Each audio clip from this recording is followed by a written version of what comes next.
ये खबर SGT university द्वारा प्रस्तुत की गई है।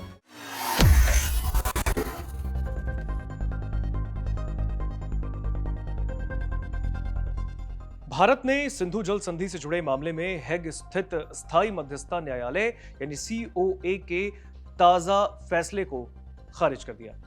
केंद्र सरकार ने कहा है कि तथाकथित मध्यस्थता न्यायालय अवैध रूप से गठित है और उसके सभी फैसले अमान्य हैं।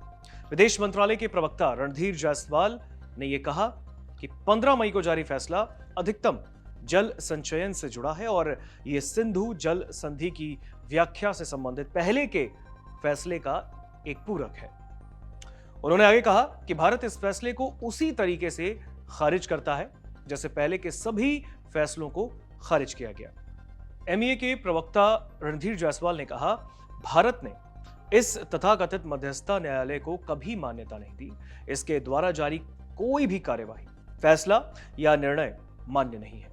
भारत ने इस बात को दोहराया कि सिंधु जल संधि को स्थगित रखने का फैसला, जो उसका फैसला है, वो अब भी लागू है। पाकिस्तान को झटका अब भी लगेगा, वो झटका बरकरार है। सरकार का कहना है कि जब पाकिस्तान सीमा पार आतंकवाद का समर्थन पूरी तरह और विश्वसनीय तरीके से बंद नहीं कर देता, तब तक सिंधु जल संधि पर रोक भारत की ओर से जारी रहेगी। ऐसा एमईए के प्रवक्ता रणधीर जायसवाल ने दावा कर दिया है, बयान दे दिया है। भारत और पाकिस्तान के बीच सिंधु जल संधि आखिर कब हुआ? ये बहुत अहम था।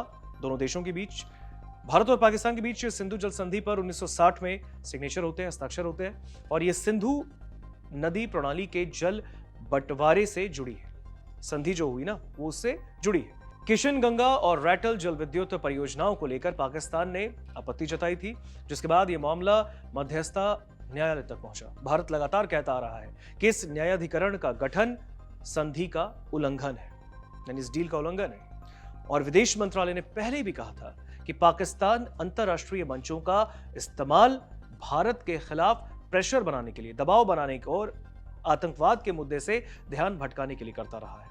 भारत ने क्लियर कर दिया, अगर आप आतंकवाद को समर्थन दोगे तो फिर हम सिंधु जल को आपके लिए लागू नहीं करेंगे। पिछले साल पहलगाम आतंकी हमले के बाद से भारत ने पाकिस्तान के खिलाफ कई कड़े कदम उठाए, जिनमें सिंधु जल संधि को स्थगित करना भी शुमार रहा है।